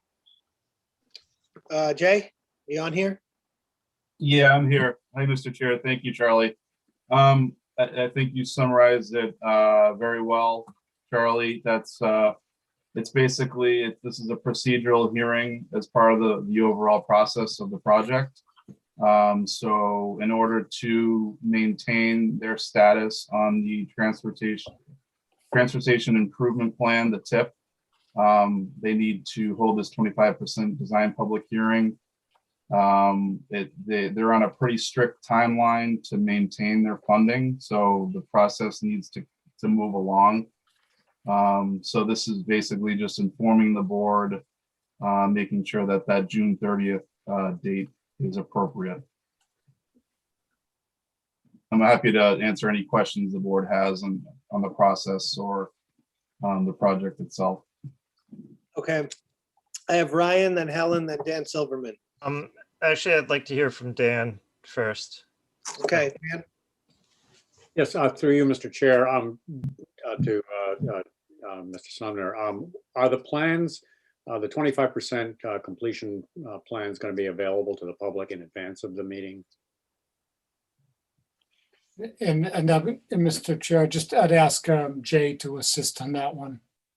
Okay. Yeah, through you, Mr. Chair, Dan, yes, we can make sure they're posted on the website. That they're ready now, so I can coordinate that with Rebecca to get them on the website. Great, thank you very much. Okay. So Ryan? Yeah, so when they came before us, how many months ago? I can't remember at this point. It was in March when we had the big meeting. March 10th. Was it? March 10th, 2020. No, it was after I was on the board. So, whereas Stan Tech came before us with plans, right? I believe so. At the time, we made it clear that that we wanted some action done in respect to the culvert connecting to Hawes Pond. And I just want to really make sure that gets into these plans. So thank you. Okay, Helen? Yeah, so Mike, after we're done with this agenda item, could we please take what I hoped would be right next to it on the agenda, which is listed as discuss doodle poll for roundtable meeting. I wanted to bring that up with you in conjunction with this. But I can say briefly that the person from the DET that I spoke with to set up this meeting, right, which you delegated me to do, said that he was very glad that he knew the date of our town meeting after we spoke, and that it would be possible to have this hearing that we're referring to after the roundtable meeting. So thank you. Okay. And one more thing when we get to that agenda item. Okay. That's fine. Okay, I guess this is just for this is a public hearing for Main Street and Route 6 intersection. Does it also go all the way up to the Amsler property as well? I am assuming it's all one project where the rail trail. May I answer that? I was actually asking Jay Norton, but if you have the answer, then. Yeah, Jay, when I asked about that, when I asked Greg Mischel, who's the guy from the DOT, and I know that he had met with you and Charles Sumner, he said, he clarified to me, there are two things the hearing is going to be about. One is the repaving from border to border. And the other is what they think of as one big piece, which runs past the Amsler property, past the intersection of East Main Street and Route 6. There are some sidewalks proposed on the Siemens Bank side of it. So that was interesting to me because it's all going to be, the hearing is going to be about that whole long stretch, not broken up. Jay, does that, through you, Mike? Jay, is that what you understand? Yes, Helen, you're correct. Thank you. I was just wanted some clarification because it didn't seem like that. Okay, so anything else from the board? No? Okay, thank you, Charlie and Jay. We can move on. Do we have to have a motion for it to be June 30th, or is this just informational? I think they're the ones holding the public hearing. We're just on notice. Okay. And through the chair, I just wanted to make sure, since I don't frankly know what I'm doing, that there's a conversation about these, and if there's a problem, at least the board could identify that this evening. So thanks all. Okay. Yeah. Okay, so we're going to continue the discussion on the management letter and the audit until our next meeting. Dan Silverman, do you still have your hand up? Yes, Mr. Chair, it just occurred to me that the June 30th is the date of our annual town election. I don't know if having that the same day as the hearing presents a conflict or not, but the board should be aware of that. What's the time that they said they were going to come, Charlie? They talked about 6:30 p.m. via Zoom meeting. And what time does the election go to? Usually 7, but that's not really a conflict. If you can want to do both, you can. Helen? Yeah, June 30th was the last possible date that the DOT thinks it should happen. And they were the guy I talked with was very willing to coordinate. He'd been waiting to hear from the town for months. And, you know, frankly, when I vote, I go in, I go out. That's it. It's not a conflict in terms of time. And thank you. Yeah, I don't think that's a conflict at that time. Okay, nobody else? Good. So if we can now move to the doodle poll for a roundtable meeting. Yeah, hold on. Hi, thanks. Just a few more points. Everybody has gotten back to the doodle poll except for Senator Sear and Representative Peak, both of whom called me and said they very much wanted to attend or send somebody, as they did with some of the other meetings. They send representatives. The only other people who haven't gotten back to us are 3 members of the select board. Janet and I got right on there and checked off our dates, and it's looking like it's going to happen pretty soon, which is good because there's stuff going on at the Amsler site, and this is not going to be a hearing. It's not going to be controversial, I hope, or it may be controversial, but it's not going to be adversarial, I should hope. And the other thing that I wanted to put out there is Sarah Peak suggested that we have somebody moderate it, simply, to call on people, recognize hands, and not to have it be any one of the parties who are at the round table.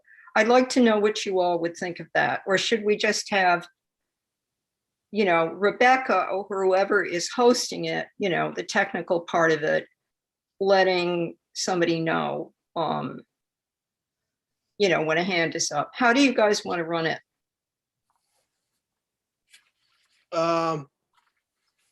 Justina? Helen, remind me again, is it an open meeting to the public? It's an open meeting, but as I put in the cover note, and we discussed this, we sort of looked at it in passing. There are going to be a lot of people at the table, right?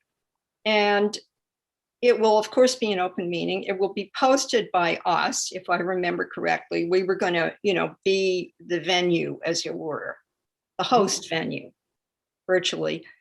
But it will be closed to the public simply because the amount of participation would be overwhelming with this many people at the round table. And also given that there's going to be a DOT hearing almost immediately after it, a few weeks after it. How many people do you see at the table? Okay, I'm not looking at the list right now, but one, Just two, roughly. I have the list. I have the list. yeah. And by the way, as I also put in my cover note, can you count, Mike, while I'm saying this? 12 participants. It doesn't include Senator Sear or Sarah Peak's office, but other than that, 12. 13, 14, and possibly what was exciting was the engineer director for the DOT project, Greg Mitchell, said that he thought she might like to come to it too. So it'll be 14, 15, 13, something like that. Okay. Well, Just to be clear- is the chair of the select board gonna moderate the meeting? Well, that's what we're discussing now. Right, but will it be a select board meeting? It'll be posted as such. It will be opposed to a select board meeting, but it will be a roundtable discussion with the board and the agencies, not a public hearing. So the public will be invited to attend and watch, basically. Well, my vote would be unless Chair DeVasto chairs the meeting, that you'll need some mechanism for order with 12 people. It's a topic that people probably will have a lot to say, and without any dinner party host or chair of the meeting, you can't exactly, you don't know exactly how the dynamics are going to go. So I think that Sarah Peak's comment was probably wise. Maybe we ought to listen to her. That would probably be my vote. Well, I would be willing to step aside or chair the meeting. I really don't mind either way. If we have someone else who's willing to do it, great. Maybe Sarah Peak's representative or Julian Sears' representative would do it. I don't know that they'd necessarily be wanting to moderate.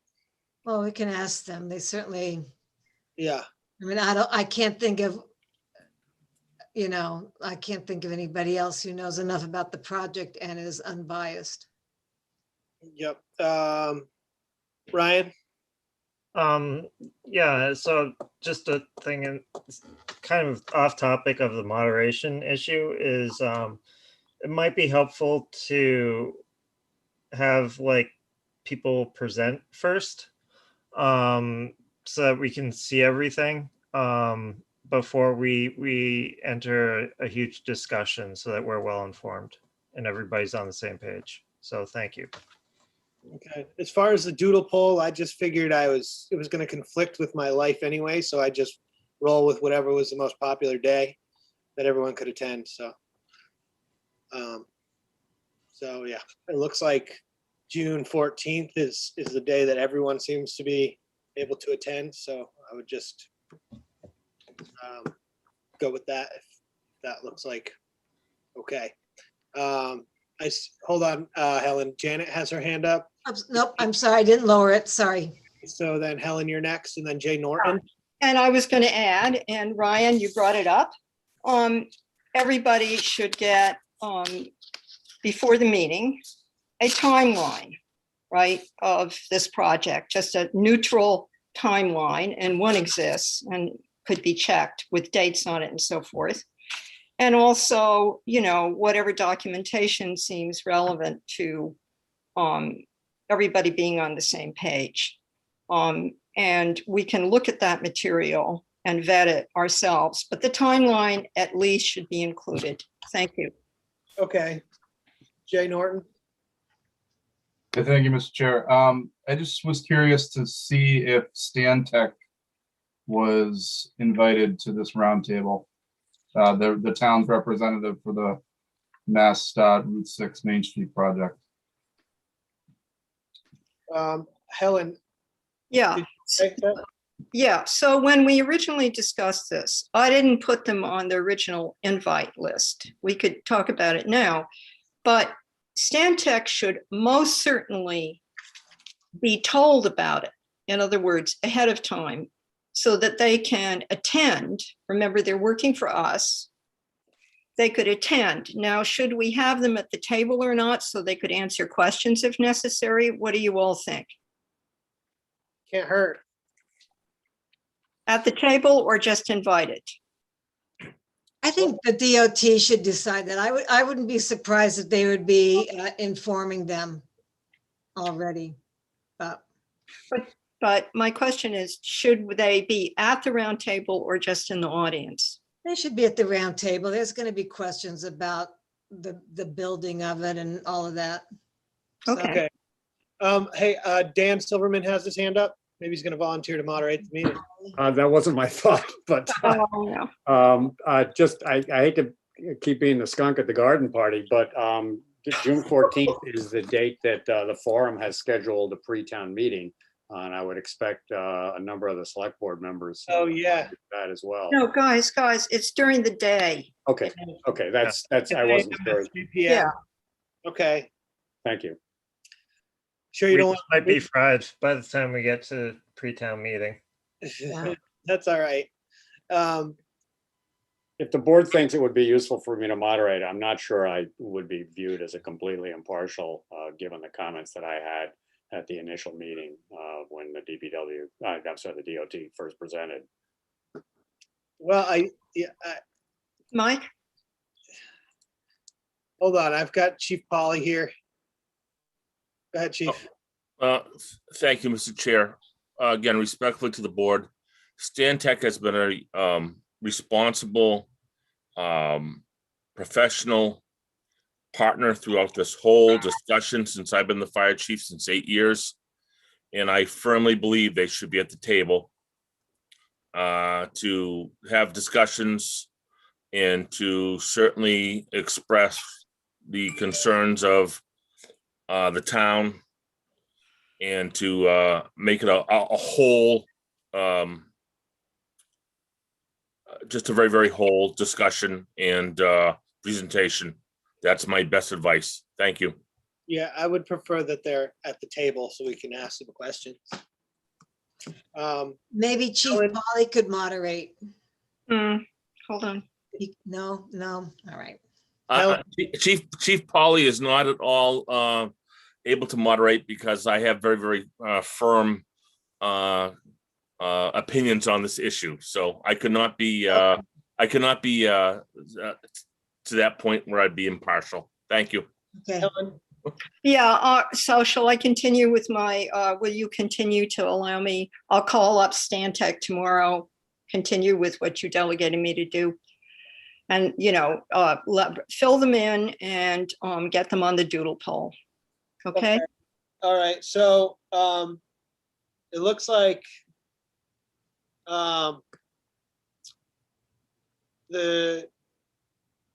is the doodle poll set? Are we set on that date? It's not over. I'm sorry to interrupt. You asked the question. Okay, we'll put it in there. All right. Yeah. I'll put in my date. Yeah. In other words, it's looking like that, but it's not over until everybody signed in. And then the only day that the most people could do was June 14th, and better sooner than the later, in my opinion. But I'm only one person. Thank you. Okay. Okay. So I'm more than willing to chair the meeting if that's what the board wants. I think you're pretty biased, Mike. I wouldn't say I'm biased. I just did. I don't know. We have another town moderator on here that we could put on the hot seat. Yeah. I have a suggestion. Pretty impartial. I have a suggestion. Yeah. There are people you can pay $5,000 to do something like this. I think we should ask either Harry or Bruce Behrens. By the way, moderating, Mike, I find you to be in situations where you have a very strong opinion. Nevertheless, almost always, you are very fair and you call on people, even if you know they're going to start screaming. Okay? I mean, at your opinion. And I think you're good, but I think an expression of neutrality would be good. Bruce Behrens or Harry Turkanian might be good because they're familiar with the project. One of the things I discussed with Sarah, because we've been in situations where there are moderators who have absolutely no idea what the topic is. And that can also be a real problem. Well, I would also put Charlie Sumner's name forward, considering it's a Charlie. Okay, and he's a moderator. Charlie, would Charlie be up for that, please? I was pretending I couldn't hear you. Not that. Well, listen, I'm here to do what you want me to do. I have so little familiarity with the project. I wonder if I'm the right guy, but we can talk about it further. So. Well, I think it's really a matter of going around and hearing everyone fairly. So I think actually that not having not to interrupt, Mr. Chair, it's the fire chief. yes, go ahead, Chief. Please. You know, we're in the middle of a very, very important discussion and important decision based upon the town and Department of Transportation. It's unfair to ask the interim town administrator to moderate this, since he will probably have to make some decisions, with all due respect to Charlie. I would think that, you know, having an impartial moderator, whomever that is, not a town staff member, not anyone in appointed or elected by the town, is the appropriate way to handle this. Thank you. Okay, I don't know. I struggle to find anyone in town who doesn't have an opinion about this. So I think it comes down to being able to fairly, you know, moderate or chair. So we can come back to this. We don't have to resolve this tonight, but I certainly take everyone's points, and I'm happy to sit back, more than happy, and allow someone else to moderate this. If anyone can find someone, put someone's name forward that's willing to do that, you know, I don't view this as adversarial at all. So I think it's important that everybody is on the same page and understands what each agency feels and is supporting and why. And I think that's really the heart of this conversation is to find out, you know, where everyone stands on every issue. So anyways, I'd prefer to just move on from this, since we're obviously not going to resolve this point right now. And Helen, go ahead. Yeah, just two things. One of the things about Charlie is that he doesn't live in Wellfleet. That's one thing. The other thing is he hasn't been listening to this for years, which would make him more neutral if he isn't already. He's a town moderator, and the name of the game for town moderators is they have to be neutral, or they should be. So I will look into one person that Sarah Peak recommended, and we'll know about this by the time we have another meeting on it. Thank you. Okay. All right. Is everybody happy with that? Yep. Okay. Let's move on. So we are at the town administrator's report. Charlie?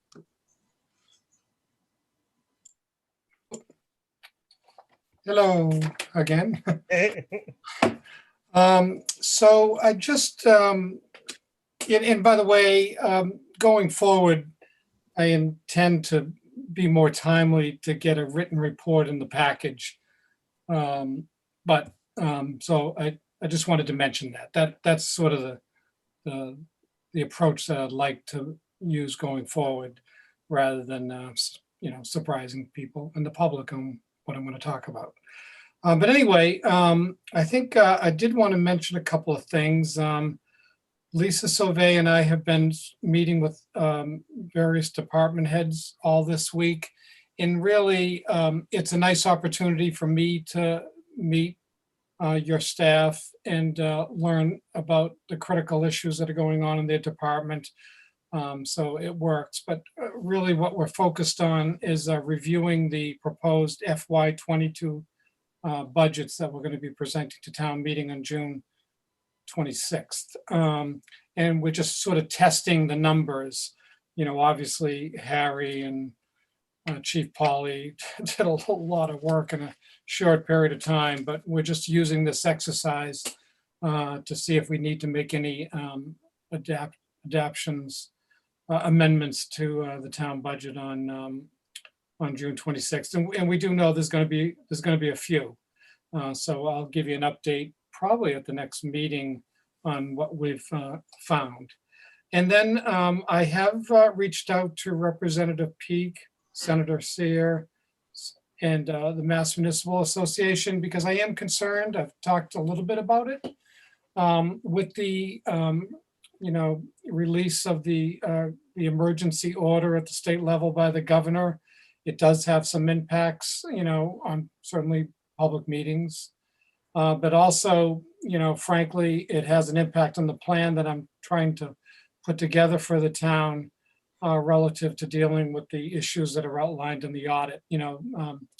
The folks that will be working for you on this project were all retirees. Without the governor's special legislative emergency order, there are some limitations on how many hours we can work in a year and how much money we can earn in a year. So anyway, I've talked to all of those parties about this, and I'll continue to give you an update as we progress. Most importantly, I did just give the board an email today, but I do want to let the community know that, of course, Lisa Sauvé, who was the finance director in Brewster for many years, is returned a week ago today, and is working to help deal with the audit and management letter issues that were represented.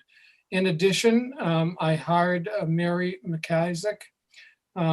Mary started yesterday, Monday, May 24th. Now, Mary has a tremendous financial background in treasury and accounting. Right now, she's just finishing up a tour of duty as the interim treasurer in Truro. She was the finance director treasurer for Barnstable County. She was the comptroller for the town of Barnstable. She was the town treasurer collector for the town of Harwich. She was a district treasurer for Barnstable Fire District. And she has a long service with the Massachusetts Department of Local Services Bureau of Accounts, working on a lot of auditing issues back in the day. So, I'm really happy to have Mary assisting on this project. What we are currently doing is we're going to be developing a work plan and for the board to review and for the public to understand what we're doing. And it's going to prioritize tasks and priorities going forward and establish some timelines for what we're up to. And the way we're going to develop this work plan will be such that we can provide an update to the select board and to the public every other week. So you can see where we're making progress and what our priority issues are. So anyway, we've got a draft already put together, and I hope to finalize that. What day is today? I hope to finalize that by the end of this week, and then I'll share that with everyone in short order. So anyway, I think, the only other thing, once I get the budget reviews done, I'll start working on motions for the annual town meeting. Lisa Sauvé and I will do that together, and then I'd like to involve your moderator, Dan and Harry, to review those to make sure that we're getting things done in an appropriate manner. And then, of course, your town moderator, Dan Silverman, has been holding meetings with appropriate staff in preparation for town meeting on June 26th. And I think those are going really quite well. And obviously, you have a nice staff that works well together, plays well together, and then is doing a good job preparing for that upcoming town meeting. So I think that's all I have for the moment. If you have any questions, I'll be glad to try to answer them. Anything from the board? Doesn't look like it. Oh, Ryan? I honestly don't, but we totally understand, that why we don't have a necessarily written one right away, a town report, or a town administrator's report. So thank you, Charlie. Yeah, I'll concur with, thank you, Charlie. Justina? You're muted, Justina. Sorry. All right, I concur with Ryan and Mike, and I want to thank you for hitting the ground running and pulling together a team on such short notice, because it clearly needs an experienced team that can roll up their sleeves and get in there. And it's great to see that you've already met with staff, department heads, and that you're providing a every other week report. So I think that will help the public see too that progress is being made. We were lucky to have Charles. He's so experienced that although we know there are past issues raised by the auditor's report, the town of Wellfleet is hitting the ground running to address them. And that will be evident in our select board meetings. The public can see for themselves. So thank you very much, Charles. Okay. Thanks, Justina. Okay, I think we're on to Topics. yeah, topics for future discussion. Do we still have a pile of those, Rebecca? Yes, you do. Do we need to add to them right now, Ryan? Yeah, so I'm just going to double down on wastewater. We keep saying it needs to happen. Then some new things. I'd like to have a discussion on town administrative search committee after town meeting. I wouldn't do it before town meeting, just because, yeah, it's crazy. But we'll need to start discussions on a town administrative search committee fairly soon. And then if the open meeting laws are relaxed, or if the open meeting laws are changed back to normal, we need to have a policy on remote participation if we're going to continue to have remote participation in meetings. And then I would also want to revisit the videotaping of meetings. So thank you. Yeah, okay. Those were both things that are on my topics and wastewater. So you hit them all, as well as the Cable Advisory Commission policy. Okay, so we can put that on. And anything else from other board members? I'm not sure we should wait too long to have a discussion about putting together a TA search committee. Charlie, you just went through this in Provincetown. Any opinions on our timeline here? He should have an opinion. Well,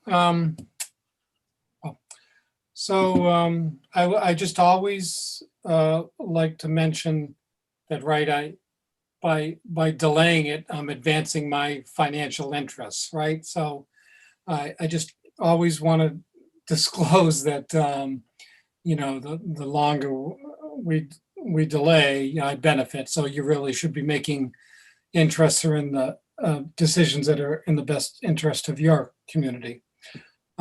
So that being said, what I'm thinking is that we want to attract good candidates for you to all interview. And I think right now, the instability of the issues relative to our financial issues will have a negative impact on people applying for the position. So my instinct is that that we really want to spend a few months working on these financial matters and showing that we're making progress.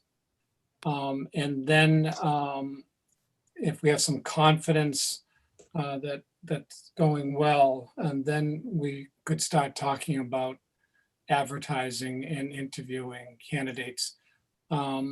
I think the only issue that we need to be sensitive to, as I've alluded to this a little bit, is if the state doesn't do something relative to retiree hours and wages, that I sort of turn into a pumpkin sometime around the middle to late November. So we're going to have to balance that. I'm hopeful that we'll come up with a resolution to that, but not for me so much, but for our two finance professionals. So anyway, I think if we maybe sort of start talking about the process and maybe what type of a committee, community makeup that you might want to see, we could do some of those work elements in preparation, and then we'll be ready to sort of hit the ground running. And the other thing is, do you want to hire, some type of a consultant to assist in the process? So, there are a number of vendors out there. I know you used Paradigm, I believe, last time around. There are, there are multiple vendors out there. Provincetown had a good experience. We just used Grew and White Consulting Services. So if you wanted, we could talk about the experiences up in Provincetown during our process. So I think that's all I have for the moment. Thanks, Charlie. Helen, and then Chief Polly. Yeah, we're all very experienced in, the pre-screening committee setups. And I agree with Ryan, it would be good to think who might be on it. But I want to urge us to have the widest possible window for applications.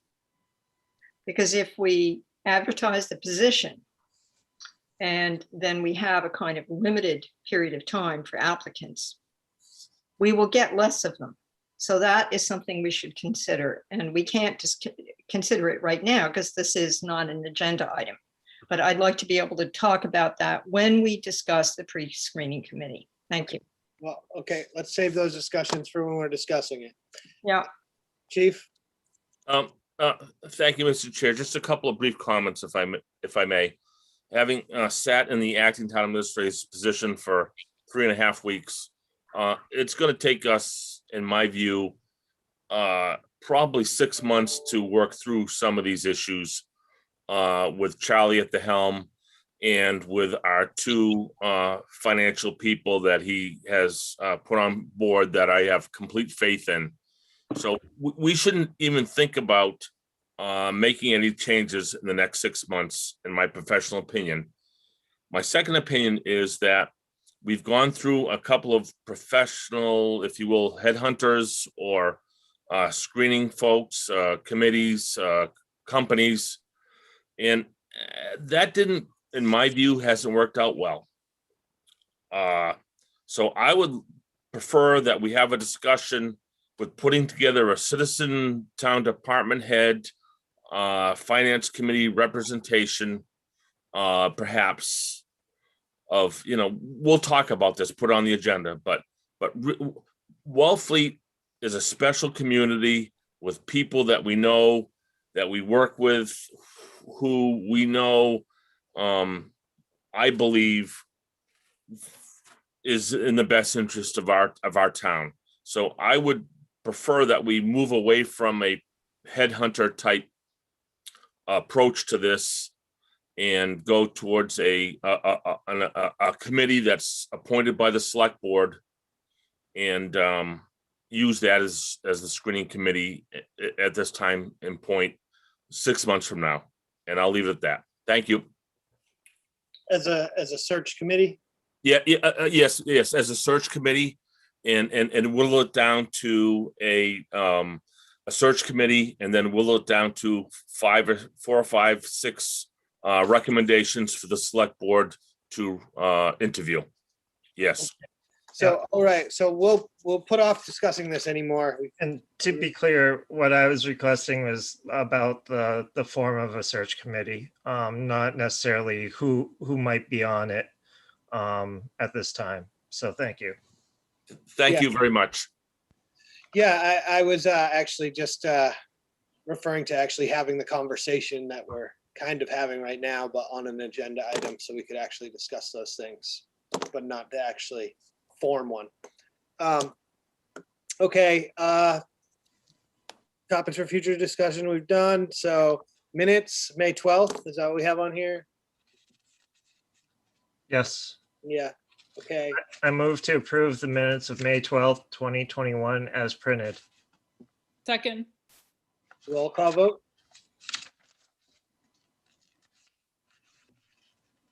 Janet? Oh, you're muted. Sorry, muted. There you go. Aye.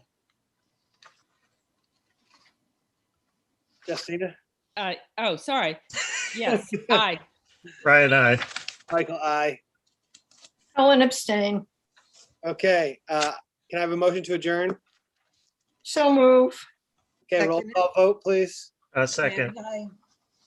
Yep. Janet, aye. Justina, aye. Ryan, aye. Michael, aye. Ellen, I. And motion carries 5-0. Thank you, everyone.